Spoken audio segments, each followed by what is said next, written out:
Assalamualaikum warahmatullahi wabarakatuh. Selamat pagi, selamat siang, selamat sore Pak Blasius dan teman-teman sekalian. Kami dari kelompok 3 izinkan kami untuk mempresentasikan hasil kerja dan olah pikir kelompok kami dengan kajian yang berjudul Geohistory, Peradaban Lembah Sungai Indus abad ke-50 sampai 17 sebelum Masehi.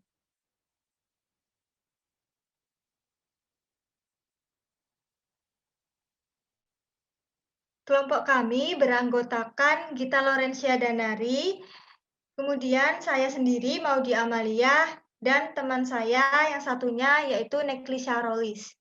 Next.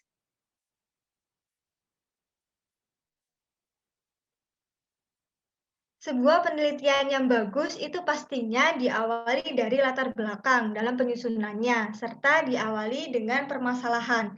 Nah, begitu juga di dalam hasil penelitian atau hasil makalah kami.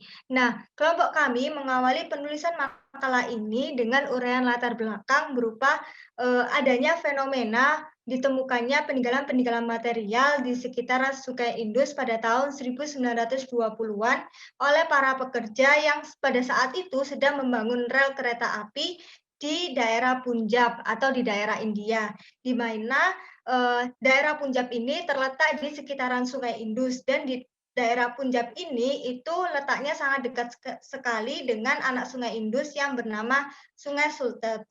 Nah, dengan adanya penemuan kebudayaan material itu tentu saja membuat para ilmuwan lain seperti ilmuwan Inggris itu merasa perlu untuk melakukan kajian dan juga penggalian di beberapa wilayah yang ada di sekitaran Sungai Indus. Nah, tujuannya untuk apa? Untuk menemukan tinggalan-tinggalan lainnya. Nah, jika dilihat dari struktur morfologinya, temuan peninggalan kebudayaan material yang ada di Sungai Indus ini diperkirakan sezaman dengan periode abad ke-50 sampai 17 sebelum Masehi.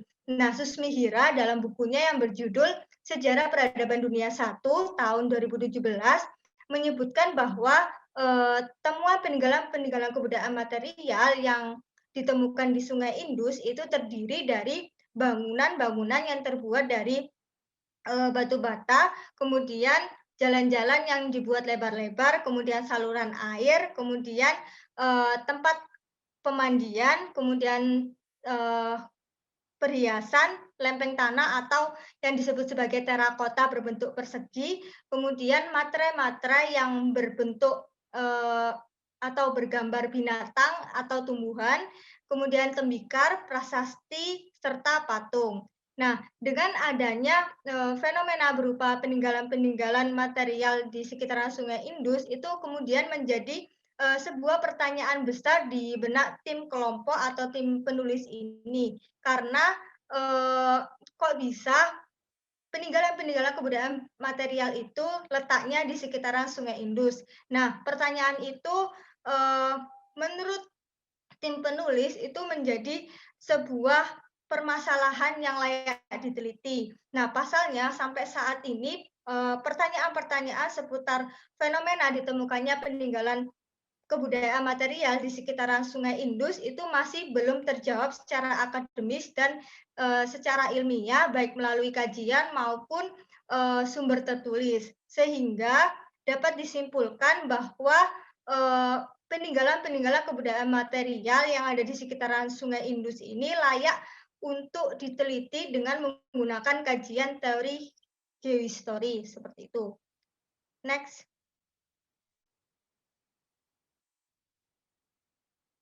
Nah, kemudian untuk membantu tim penulis dalam mengungkapkan permasalahan-permasalahan yang diangkat di latar belakang, maka kami memutuskan untuk merumuskan dalam 3 poin utama, di antaranya yaitu yang pertama, bagaimana kondisi fisik alamiah lembah Sungai Indus. Yang kedua, bagaimana persebaran kebudayaan material abad 50 sampai 17 sebelum Masehi di lembah Sungai Indus. Kemudian yang ketiga, bagaimana hubungan antara persebaran kebudayaan material abad 50 sampai 17 sebelum Masehi dengan kondisi fisik alamiah lembah Sungai Indus. Setelah permasalahan yang diangkat telah dirumuskan, selanjutnya kami memetakan tujuan dari penulisan makalah ini, yang terdiri atas yang pertama, menjelaskan kondisi fisik alamiah Sungai Indus. Kemudian yang kedua, menjelaskan persebaran kebudayaan material abad 50 sampai 17 sebelum Masehi di lembah Sungai Indus. Kemudian yang ketiga, menjelaskan hubungan antara persebaran kebudayaan material abad 50 sampai 17 sebelum Masehi dengan kondisi fisik alamiah lembah Sungai Indus. Nah, selanjutnya untuk membahas mengenai landasan teoritis dalam penyusunan makalah ini akan saya lanjutkan kepada rekan saya. Dipersilakan untuk rekan saya. Baik, selanjutnya yaitu landasan teori.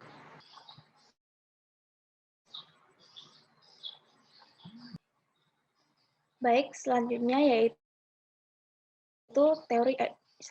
landasan teori. Di sini ada beberapa teori. Yang pertama, teori 7 unsur kebudayaan. Teori 7 unsur kebudayaan merupakan salah satu teori yang harus ada ketika melakukan kajian mengenai kebudayaan manusia, termasuk mengenai material culture-nya. Adanya kajian mengenai kebudayaan akan menunjukkan jenis-jenis kegiatan manusia dalam menciptakan kebudayaannya yang dibuktikan dengan hasil kebudayaan yang ditemukan. Nah, dalam teori ini terdapat beberapa kategori. Yang pertama ada bahasa. Nah, bahasa merupakan sarana bagi manusia untuk memenuhi kebutuhannya, kebutuhan sosialnya dalam berinteraksi atau berhubungan dengan sesamanya. Kemudian ada sistem pengetahuan, di mana sistem ini berkaitan dengan sarana dan prasarana manusia dalam menunjang kehidupan mereka dalam bermasyarakat. Kemudian ada yang ketiga yaitu sistem sosial, di mana sistem ini merupakan kajian mengenai sistem sosial yang berkaitan dengan sistem kekerabatan dan juga organisasi sosial. Kemudian yang keempat ada peralatan hidup dan juga teknologi. Nah, kajian ini berkaitan dengan benda-benda yang dijadikan sebagai peralatan hidup dan teknologi yang digunakan oleh masyarakat.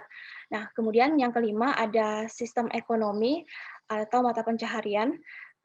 Di sini sistem mata pencaharian mengkaji bagaimana cara mata pencaharian itu dapat memenuhi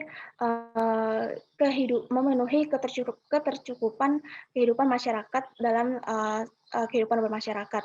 Nah, kemudian ada yang keenam yaitu sistem religi. Kajian ini berkaitan dengan bagaimana manusia itu memiliki aspek spiritual dalam kehidupannya. Nah, dengan ini dibuktikan adanya hasil kebudayaan religi seperti adanya tempat upacara, kemudian juga ada proses atau jalannya upacara keagamaan, kemudian juga ada sistem kepercayaan, komunikasi keagamaan, dan juga sistem nilai. Nah, selanjutnya yang terakhir adalah kesenian. Nah, kesenian ini adalah kebudayaan di mana ditunjukkan dengan adanya gambar-gambar di materai atau peninggalan-peninggalan kebudayaan lainnya yang menunjukkan bahwa nilai-nilai kebudayaan tersebut memiliki nilai yang sangat tinggi. Nah, dari beberapa kategori yang sudah disebutkan tadi, kami menggunakan teori 7 unsur kebudayaan ini, yaitu teori religi atau agama. Jadi pembahasan dari kajian kami ini akan dikhususkan mengenai pengaruh lingkungan fisik alamiah terhadap perkembangan agama atau religi di lembah Sungai Indus yang nantinya akan dijelaskan melalui persebaran kebudayaan religi.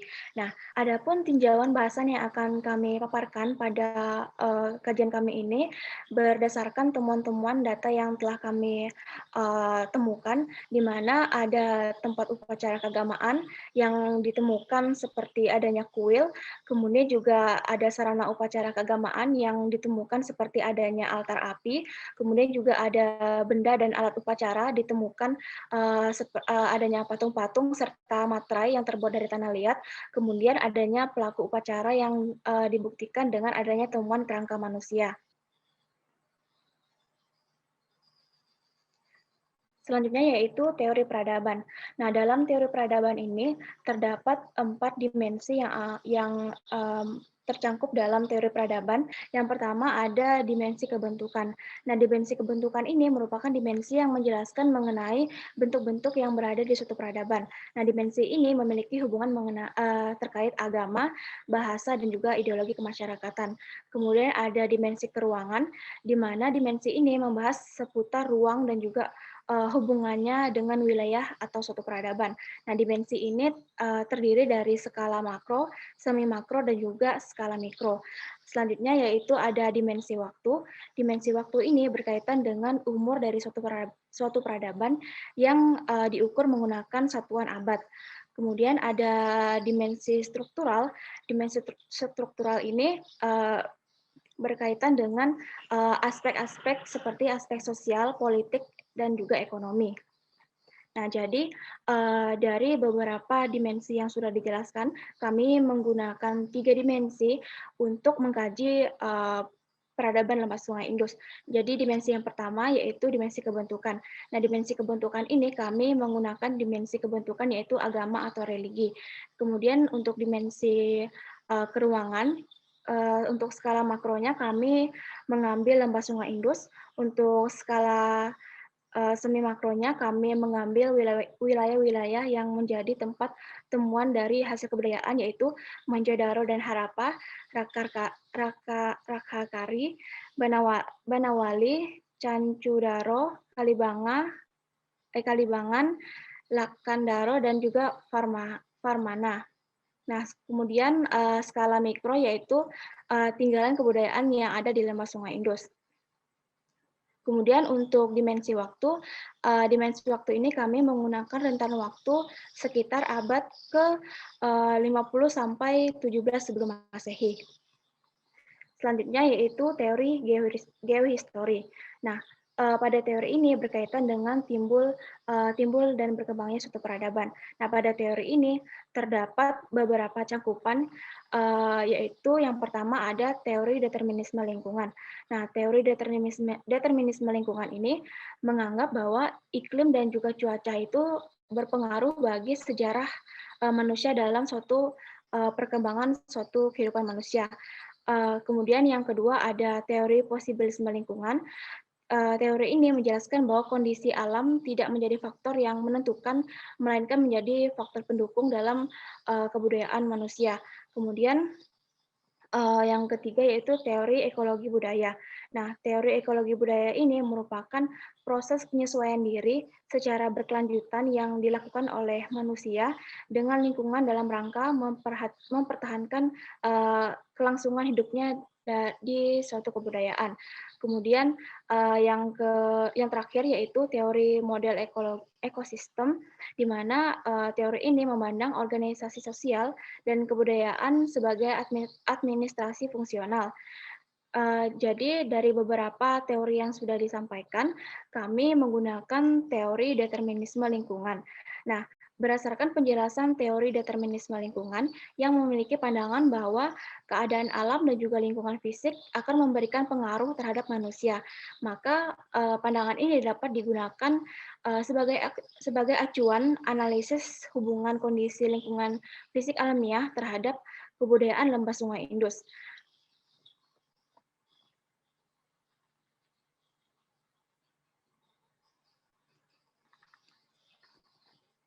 Baik, selanjutnya yaitu paparan data. Yang pertama, kondisi fisik alamiah lembah Sungai Indus. Jadi, Sungai Indus merupakan salah satu sungai besar yang terdapat di wilayah India. Nah, adapun Sungai Indus ini, hulu dari Sungai Indus ini terdapat di pegunungan Himalaya, kemudian hilir dari Sungai Indus ini terletak di Laut Arab. Nah, di peta dapat dilihat aliran Sungai Indus itu berasal dari pegunungan Himalaya. Nah, aliran air ini turun dari pegunungan mengaliri kelima anak sungai, kemudian aliran tersebut bergabung di wilayah Punjab. Setelah itu mengalir terus memasuki pelabuhan Karachi di wilayah Pakistan, kemudian berakhir di Laut Arab. Baik, selanjutnya yaitu paparan data mengenai kebudayaan material di Lembah Sungai Indus. Berdasarkan pencarian data yang telah kami lakukan, kami menemukan berbagai data mengenai hasil kebudayaan material di Lembah Sungai Indus, khususnya dalam hal religi. Nah, unsur kebudayaan religi yang pertama yang kami dapatkan yaitu tempat upacara. Masyarakat di Lembah Sungai Indus melakukan upacara di kuil yang bernama kuil api dan juga melakukan penyucian di suatu kolam yang disebut The Great Bath. Nah, kuil api ini tersebar di beberapa daerah di Lembah Sungai Indus seperti di Mohenjo-daro, Rakigarki, dan Kalibangan. Kemudian The Great Bath sendiri hanya terdapat di kuil di Mohenjo-daro. Nah, kemudian pelaksanaan upacara. Pelaksanaan upacara ada upacara berupa penyucian api. Nah, upacara berupa penyucian api ini terbukti dengan penemuan kuil api, yaitu altar api yang terdapat dalam kuil api serta kuil api kecil. Altar api kecil yang ditemukan di berbagai daerah di Sungai Indus seperti di Mohenjo-daro, Harappa, dan Rakigarki dan Kalibangan. Kemudian selain itu, masyarakat di Lembah Sungai Indus juga telah melakukan upacara penguburan. Nah, hal ini terbukti dengan penemuan berbagai penguburan di daerah sekitar Sungai Indus di Harappa, Rakigarki, Farmana, dan Kalibangan. Selanjutnya yaitu alat upacara.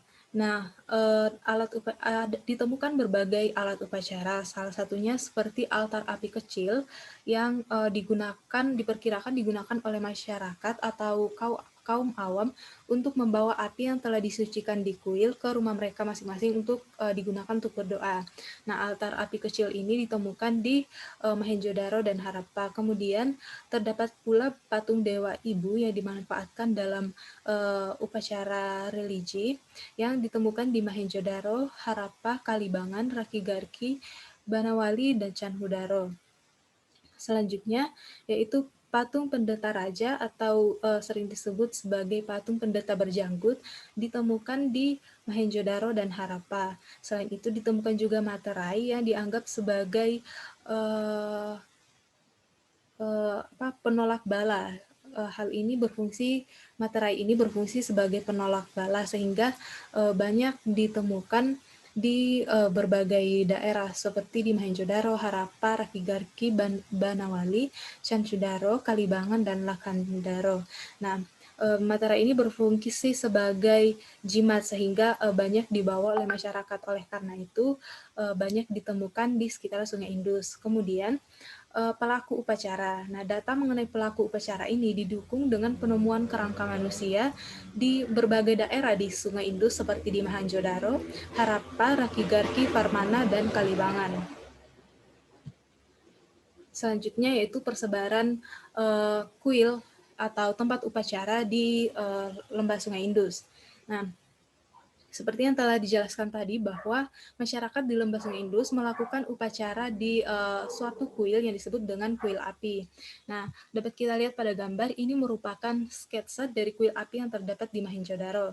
Nah, selain itu juga terdapat The Great Bath atau kolam penyucian. Jadi, sebelum melakukan upacara, para pendeta ataupun umat kaumnya terpilih untuk melakukan upacara itu membersihkan diri terlebih dahulu, menyucikan diri terlebih dahulu di kolam ini, kemudian melakukan upacara di kuil api. Nah, selain itu ada juga sumber yang mengatakan bahwa kuil ini berfungsi sebagai difungsikan sebagai kolam yang disucikan untuk dewa-dewi. Nah, selanjutnya dalam kuil api ini terdapat altar api yang digunakan untuk menyucikan api pada proses upacara. Nah, seperti ditemukan di Kalibangan dan Rakigarki. Kuil api ini tersebar di Mohenjo-daro, Kalibangan, Rakigarki, namun The Great Bath ini hanya terdapat di Mohenjo-daro. Selanjutnya yaitu persebaran pelaksanaan upacara. Nah, sebelumnya telah dijelaskan bahwa masyarakat di Lembah Sungai Indus melakukan upacara penyucian api. Hal ini dibuktikan dengan penemuan altar api di kuil api yang dimanfaatkan untuk menyucikan api. Jadi setelah menyucikan api, masyarakat mengambil api yang telah disucikan ini di kuil api dan menggunakan altar api kecil untuk dibawa ke rumah mereka masing-masing untuk digunakan berdoa di rumah. Nah, selain upacara yang dilakukan di kuil api, diperkirakan bahwa masyarakat di Lembah Sungai Indus juga telah mengenal sistem penguburan. Nah, hal ini terbukti dengan penemuan berbagai penguburan di sekitar Lembah Sungai Indus. Nah, di Lembah Sungai Indus ini terdapat dua sistem penguburan, yaitu yang pertama penguburan di Guci dan penguburan lubang utama.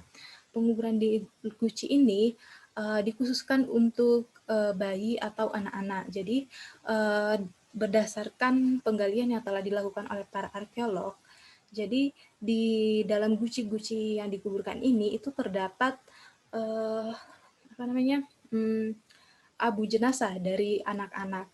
Nah, dalam satu lubang itu bisa terdapat banyak guci, dan ada juga sumber yang mengatakan bahwa dalam satu guci ini bisa saja terdapat mungkin 2 atau lebih abu jenazah. Nah, kemudian penguburan lubang utama itu seperti ini, yaitu kerangka manusia dimasukkan dengan utuh di lubang penguburan, namun berbeda dengan lubang penguburan seperti yang kita ketahui. Nah, di sana itu ada yang agak berbentuk seperti ini, kemudian ada juga yang lonjong.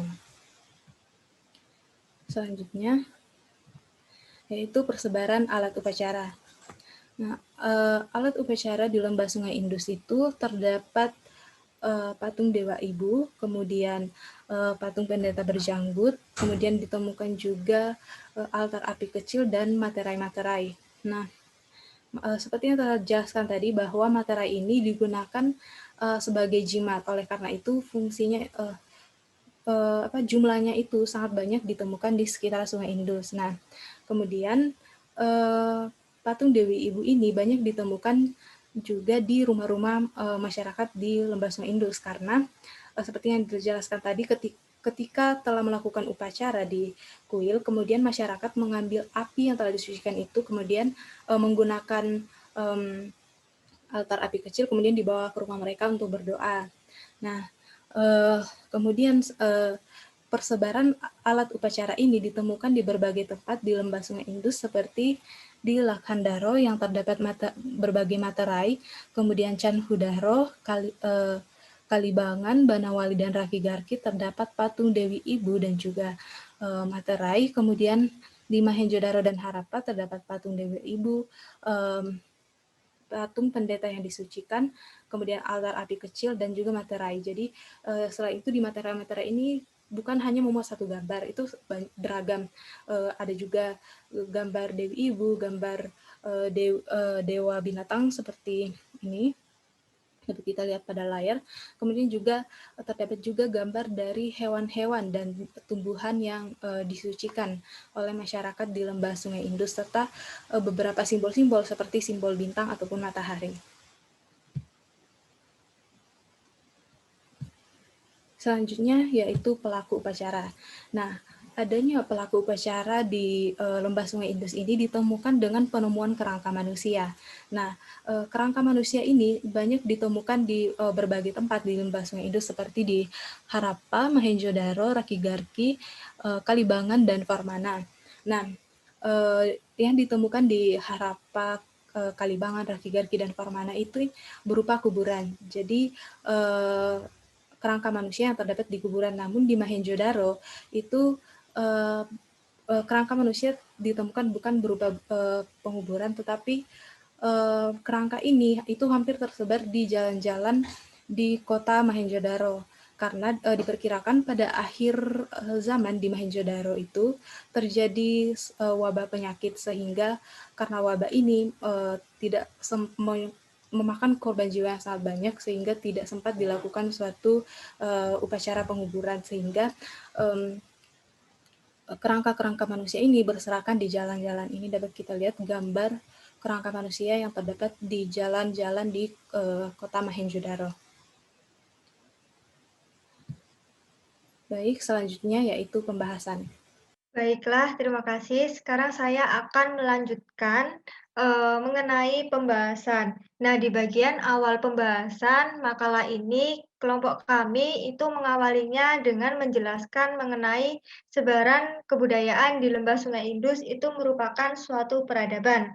Nah, berbicara mengenai peradaban, terlebih dahulu kita harusnya mengenal apa yang disebut sebagai peradaban. Nah, tujuannya untuk apa? Tujuannya itu agar kita punya pandangan dan juga, punya dasar untuk mengidentifikasikan apakah suatu kebudayaan itu layak disebut sebagai peradaban atau tidak. Nah, di dalam makalah kelompok kami ini menjelaskan bahwa, peradaban itu merupakan, suatu kebudayaan yang telah berkembang pesat, kemudian maju, halus, dan juga indah. Adanya suatu peradaban dalam kebudayaan masyarakat ini bisa dilihat dari berbagai hasil kebudayaan manusia yang telah berkembang pesat yang dimulai dari bangunan, jalan, tatanan, seni budaya, ataupun iptek. Nah, selain dilihat dari keberadaan peninggalan-peninggalannya, suatu tempat atau suatu kebudayaan itu layak dianggap sebagai suatu peradaban apabila memiliki unsur-unsur atau teori-teori dalam peradaban. Nah, teori-teori atau unsur-unsur dalam peradaban itu seperti dimensi kebentukan, dimensi keruangan, dimensi waktu, dimensi struktural. Nah, kelompok kami dalam makalah yang telah kami susun itu mengambil unsur atau teori keberadaban itu hanya 3 teori, yaitu dimensi kebentukan, dimensi keruangan, dimensi waktu. Nah, sehingga nantinya hasilnya itu akan dapat dilihat bahwa seberapa layak kebudayaan Lembah Sungai Indus itu dapat disebut sebagai peradaban. Nah, selanjutnya saya akan mengkaji kebudayaan Lembah Sungai Indus ini yang pertama dilihat dari dimensi kebentukan. Nah, dimensi kebentukan, eee, pada makalah yang telah kami susun itu lebih difokuskan kepada dimensi kebentukan yang berupa religi, di mana, eee, dimensi kebentukan yang berupa religi ini dapat dibuktikan dengan, adanya bukti-bukti penemuan peninggalan-peninggalan unsur religi seperti, tempat upacara, sarana upacara, kemudian, kerangka manusia, kemudian penguburan, dan seperti itu. Nah, hal itu bisa dilihat lebih lengkapnya di peta yang telah kami sajikan di dalam PPT. Nah, yang di peta ini itu ada Eee, peta upacara. Nah, peta alat upacara maksud saya. Nah, peta alat upacara itu contohnya ditemukan, materai, kemudian patung-patung, kemudian, eee, altar kecil, kemudian materainya tuh banyak ditemukan materai yang motifnya atau bergambar binatang atau tumbuhan, seperti itu. Kemudian untuk tempat upacara sendiri ini, ditemukan kuil atau, altar api, kemudian ditemukan juga the great bridge itu atau yang disebut sebagai pemandian.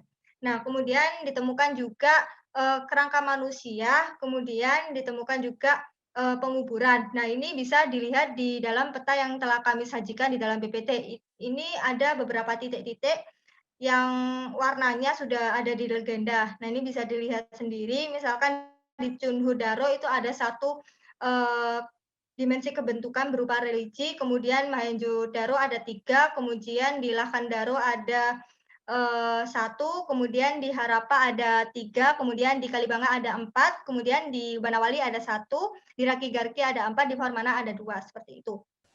Sehingga dapat disimpulkan dengan adanya dimensi kebentukan yang berupa religi di Lembah Sungai Indus ini dapat disimpulkan bahwa masyarakat pendukung budaya Lembah Sungai Indus ini bersifat politeisme, yang artinya yaitu menyembah banyak dewa, atau mereka itu lebih menganggap hal-hal sesuatu yang dianggap keramat.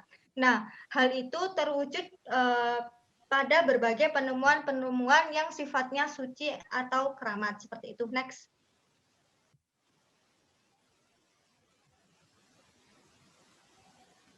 Nah, selanjutnya adalah dimensi keruangan, di mana dimensi keruangan ini terdiri dari makro, semi makro, dan mikro. Nah, untuk makro sendiri, ini kelompok kami mengambil lembah Sungai Indus, di mana lembah Sungai Indus ini membentang dari pegunungan Himalaya hingga ke Laut Arab. Nah, alasan kelompok kami ini memilih lembah Sungai Indus sebagai makro karena aliran dari lembah Sungai Indus ini yang bermuara luas, mulai dari pegunungan Himalaya, kemudian mengalir dan terpecah-pecah menjadi 5 anak sungai yang terdiri atas Sungai Beas, Sultets, Rafi, Jelum, Cenap. Nah, di mana anak-anak sungai ini nantinya akan berkumpul di Punjab dan mengalir ke daerah Sindh. Nah, daerah Sindh ini itu merupakan suatu wilayah gurun dengan hamparan tanah jenis aluvial yang ada di sekitaran sungainya. Nah, setelah melewati daerah Sindh itu akan terus bergerak sampai ke pelabuhan Karachi yang ada di Pakistan, kemudian bergerak lagi menuju ke Laut Arab seperti yang sudah teman saya jelaskan tadi di awal. Nah, kemudian next. Kemudian untuk dimensi keruangan semi makro ini kelompok kami mengambil sebaran-sebaran seperti Mohenjo-daro, Harappa, Rakigarki, Kalibangan, Farmana, Banawali, Lakandaro, Cankudaro. Nah, ini bisa dilihat di peta. Nah, bentangan ini kelompok kami ambil karena hal ini didasarkan pada temuan-temuan peninggalan material yang ada di sekitaran Sungai Indus. Nah, peninggalan-peninggalan itu sudah kami jelaskan di dalam peta. Bisa dilihat. Next.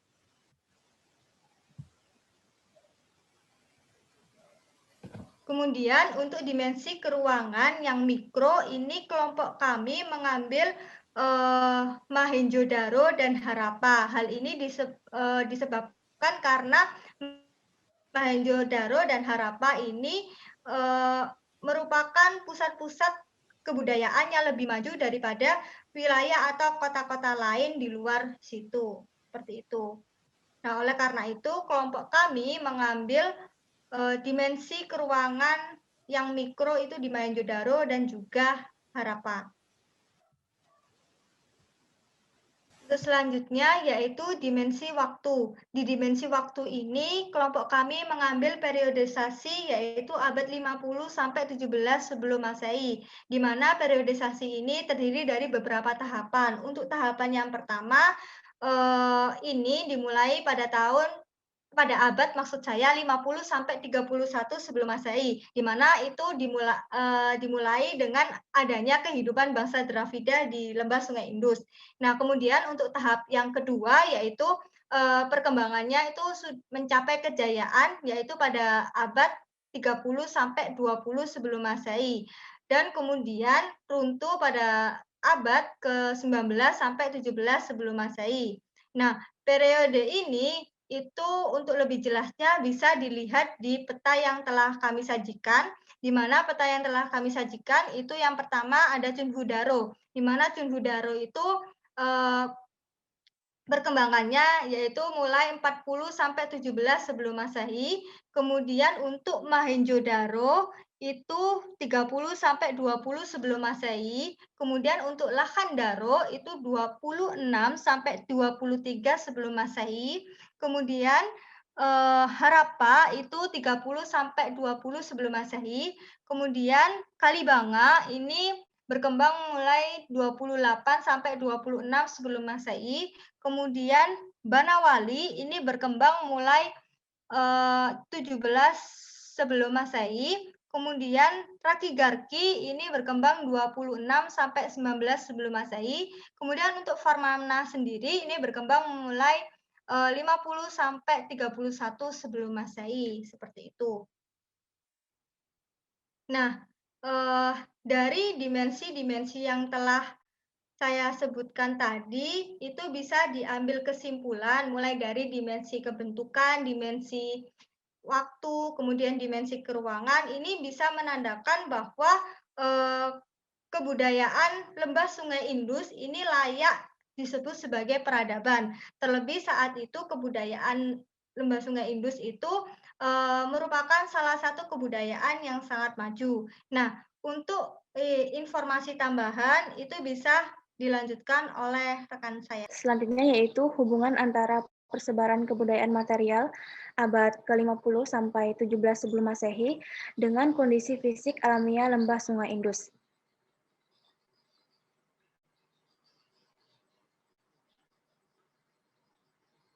Nah, di sini ada peta mengenai Sungai Indus saat debit air normal. Jadi pada saat debit air normal, aliran di lembah Sungai Indus itu akan mengalir dengan aliran yang sedang, di mana aliran yang sedang itu dimulai dari pegunungan Himalaya, kemudian mengaliri kelima anak sungai Indus tersebut, kemudian turun ke wilayah Indus yang berada di bagian paling rendah. Nah, untuk debit airnya sendiri itu tidak deras karena tidak dipengaruhi oleh curah hujan. Nah, selanjutnya ada peta Sungai Indus saat musim kemarau. Jadi pada musim kemarau dimulai dari musim panas. Nah, di mana pada musim panas ini ditandai dengan kekeringan dan juga suhu yang sangat tinggi. Nah, pada musim panas ini dengan suhu yang sangat tinggi tersebut mengakibatkan terjadinya pencairan salju di atas pegunungan Himalaya, kemudian mengakibatkan turunnya pencairan salju tersebut ke wilayah Himalaya di bagian yang paling bawah dengan membawa sedimen-sedimen berupa batu pasir serta tanah-tanah aluvial. Nah, namun karena volume air yang tidak sederas pada saat musim hujan mengakibatkan aliran air itu kadang tidak sampai ke Laut Arab, di mana aliran-aliran tersebut hanya akan bermuara di sekitaran pinggiran Laut Arab tersebut membentuk suatu endapan-endapan. Nah, kemudian selanjutnya musim kemarau, di mana musim kemarau tersebut diperkirakan terjadi pada bulan Juni, pada bulan Maret hingga pada bulan Juni, di mana pada fase ini ditandai dengan banyaknya tanaman-tanaman yang mengering karena adanya matahari yang terlalu menyengat. Nah, kemudian juga pada malam hari suhu udara itu sangat lembab sehingga menyulitkan tanaman-tanaman itu untuk berkembang biak. Nah, kemudian pada setelah musim kemarau itu akan terjadi musim dingin, di mana pada musim dingin juga akan terjadi kekeringan karena suhu yang sangat dingin, seperti itu. Ya, selanjutnya ada peta mengenai Sungai Indus saat banjir, di mana pada musim hujan diperkirakan terjadi pada bulan Juli hingga bulan September dengan curah hujan yang cukup drastis atau cukup deras. Nah, hal ini mengakibatkan volume air yang ada di lembah Sungai Indus itu akan memiliki volume yang lebih besar dari biasanya. Nah, masuknya musim hujan juga diiringi dengan pencairan dari salju di pegunungan Himalaya, sehingga mengakibatkan volume air menjadi lebih besar. Kemudian volume air tersebut turun dari pegunungan Himalaya membawa serta sedimen-sedimen berupa batu, pasir, serta tanah-tanah aluvial mengaliri kelima anak sungai, kemudian turun ke wilayah dataran yang lebih rendah, dan akibat volume air yang cukup drastis cukup besar tersebut mengakibatkan sering terjadinya banjir secara khusus di wilayah Pakistan. Ya, ini merupakan ilustrasi mengenai bagaimana wilayah Sungai Indus saat terjadinya banjir. Dapat teman-teman lihat bagaimana aliran airnya itu cukup drastis mengalir hingga ke Laut Arab.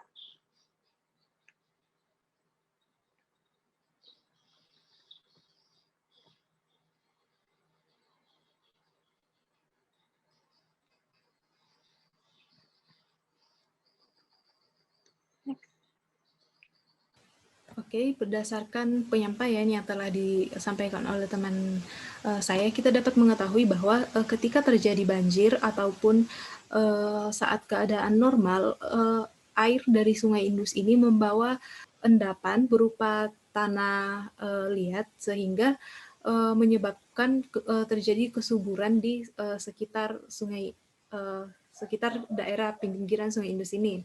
Nah, hal ini menyebabkan munculnya sistem kepercayaan dari masyarakat, di mana mereka akhirnya menyembah Dewi Ibu yang dilambangkan sebagai Dewi Kesuburan, serta Dewa Binatang yang menggambarkan sebagai salah satu sumber penghidupan di masyarakat, kemudian juga menyucikan tumbuh-tumbuhan ataupun binatang-binatang yang sering terdapat di sekitar Sungai Indus.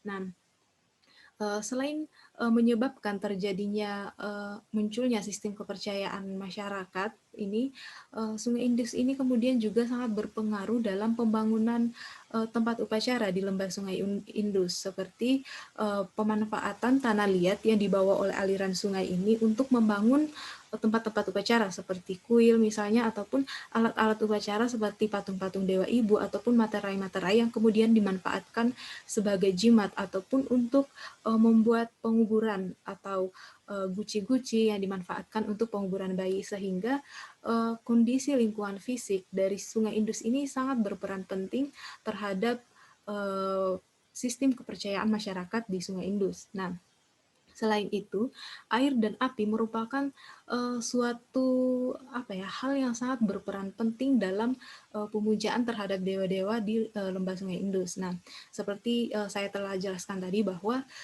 ketika akan melakukan upacara keagamaan, terlebih dahulu para pendeta ataupun kaum awam yang bertugas untuk melakukan upacara itu harus membersihkan diri dulu menggunakan air di the great bath, kemudian melakukan pemujaan atau penyucian api yang akan dipersembahkan kepada dewa-dewa. Nah, hal ini menunjukkan munculnya kepercayaan ini memiliki memiliki hubungan penting dengan Sungai Indus.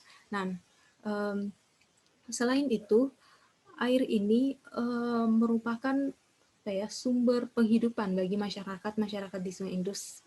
Hal ini bisa dilihat karena tokoh utama yang paling didewakan di Sungai Indus itu adalah Dewa Ibu. Nah, Dewa ini melambangkan kesuburan yang kaitannya tidak lepas dari air.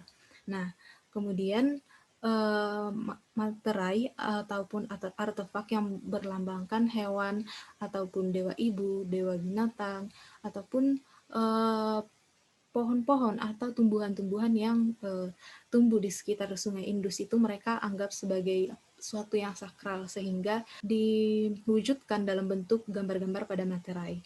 Nah, selanjutnya yaitu ini adalah peta hubungan antara persebaran kebudayaan material abad 50 sampai 17 sebelum Masehi dengan kondisi fisik alamiah lembah Sungai Indus.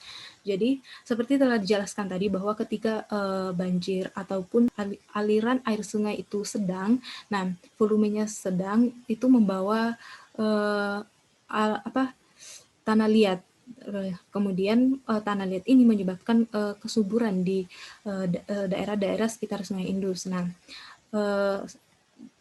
berdasarkan berbagai sumber, ketika terjadi banjir ini kan kalau kita lihat di peta itu memang Mohenjo-daro, Lakanjar-daro, Chandhu-daro, terus Harappa, Kalibangan ini sangat dekat dengan aliran Sungai Indus, sehingga kalau kita melihat seperti ini di peta berarti terjadi banjir yang sangat besar. Tetapi untuk mengakali hal tersebut, maka masyarakat di lembah Sungai Indus itu mengadakan irigasi. Jadi agar banjirnya ini tidak parah berdampak ke tempat tinggal masyarakat. Jadi ketika terjadi banjir itu masyarakat memanfaatkan irigasi mereka itu dialirkan untuk ke penampungan air mereka. Jadi untuk persediaan ketika musim kemarau.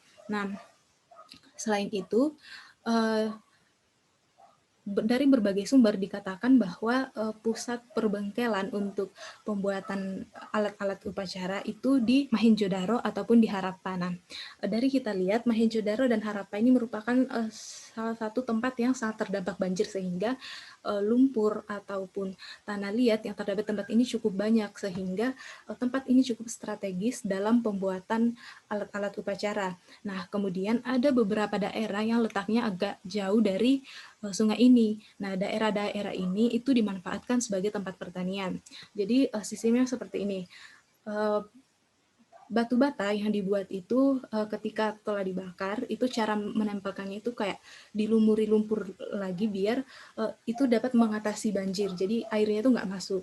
Nah, sehingga ketika terjadi banjir pun di Lakanjaro, Mohenjo-daro, Canggu-daro, Harappa, dan daerah-daerah sekitar ini itu airnya tidak masuk gitu ke pemukiman warga. Selain itu juga diadakan irigasi untuk mengurangi aliran air ini sehingga tidak terlalu terjadi banjir yang sangat parah di daerah Mohenjo-daro dan Harappa. Nah, selain itu, karena ada beberapa tempat yang dapat teman-teman lihat di sini, itu letaknya agak jauh dari Sungai Indus. Nah, kenapa Sungai Indus ini sangat berpengaruh? Nah, seperti saya jelaskan bahwa masyarakat di lembah Sungai Indus sangat terkenal dengan sistem irigasinya. Jadi daerah seperti Faramana, Rakigarki, Kalibangan, dan Banawali ini lebih berfokus sebagai tempat pusat pertanian. Jadi ketika terjadi banjir, di saluran irigasi ini disalurkan ke tempat ini untuk dijadikan sebagai pertanian, sehingga tetap aman dari banjir. Sedangkan di Mohenjo-daro itu daerah sekitaran sini lebih berfungsi sebagai perbengkelan alat upacara, karena lumpur yang dibawa oleh aliran sungai ini itu akan lebih banyak bertumpuk di sini. Dan sedangkan kan jika misalnya nih pertaniannya itu diletakkan sekitar sini, ketika banjir itu ya nggak bisa diatasi, bisa akan terjadi gagal panen. Namun jika diletakkan agak jauh dan kemudian memfungsikan saluran irigasi, maka pertanian ini tetap aman, dan fungsi dalam fungsi sungai hubungannya dengan munculnya sistem kepercayaan, terutama dalam pembuatan alat upacara dan bangunan upacara itu sangat berpengaruh, karena masyarakat dapat memanfaatkan aliran sungai ini, maksudnya lumpur ataupun tanah yang dibawa oleh sungai ini untuk membangun tempat upacara ataupun alat-alat upacara. Nah, dari hal ini kita dapat menyimpulkan bahwa hubungan antara kondisi fisik alamiah lembah Sungai Indus dengan kebudayaan material, khususnya religi di Sungai Indus abad 50-17 Masehi itu sangat berpengaruh, karena sungai ini yang menyebabkan kesejahteraan, yang menyebabkan kesuburan, akhirnya memunculkan sistem kepercayaan dari masyarakat untuk menyembah dewa-dewi, kemudian mensucikan beberapa binatang ataupun tumbuhan. Selain itu, sungai ini pun akhirnya juga berperan penting dalam membangun tempat-tempat upacara ataupun membuat alat-alat yang dimanfaatkan dalam upacara keagamaan. Hubungan kondisi fisik alamiah dengan munculnya sistem kepercayaan atau religi di Sungai Indus ini, kita dapat melihat ternyata teori determinisme yang kami gunakan ini benar-benar sesuai dengan makalah ini, di mana teori determinisme sendiri mengatakan bahwa kondisi lingkungan ini sangat berhubungan dengan munculnya suatu peradaban. Dan berdasarkan penjelasan yang telah kami sampaikan dan analisis yang telah kami lakukan, hal ini dapat terbukti bahwa memang benar bahwa kondisi fisik di lembah Sungai Indus ini kemudian sangat berpengaruh dalam munculnya sistem kepercayaan masyarakat di lembah Sungai Indus. Baik, selanjutnya adalah kesimpulan. Jadi berdasarkan analisis teori geostory dapat disimpulkan bahwa kondisi fisik alamiah lembah Sungai Indus memiliki hubungan yang erat dengan terjadinya fenomena penemuan budaya material di sekitaran lembah Sungai Indus. Nah, sifat Sungai Indus ini yang sering menyebabkan terjadinya banjir di musim hujan, menyebabkan daerah-daerah yang ada di aliran Sungai Indus itu menjadi subur, sehingga bangsa Dravida yang datang di wilayah tersebut sekitar abad ke-50 sebelum Masehi memilih untuk menetap di sekitaran lembah Sungai Indus karena mereka menganggap bahwa wilayah tersebut merupakan satu wilayah yang dapat Indus. Kehidupan masyarakat pun semakin berkembang hingga terbentuklah berbagai kebudayaan di Sungai Indus yang memiliki perkembangan dalam berbagai aspek kehidupan. Nah, salah satu aspek yang berkembang itu adalah kebudayaan religi.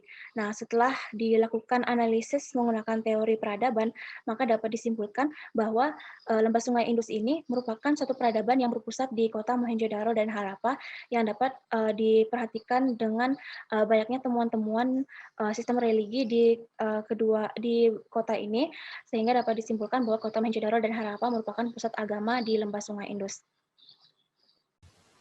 Baik, berdasarkan penemuan persebaran hasil kebudayaan material di sekitar lembah Sungai Indus pada tahun 1920-an, itu ditemukan penemuan kebudayaan material, khususnya religi, di berbagai tempat seperti di situs Harappa, Mohenjo-daro, Farmana, Rakigarki, Kalibangan, Banawali, Lakhandaro, dan Candhudaro.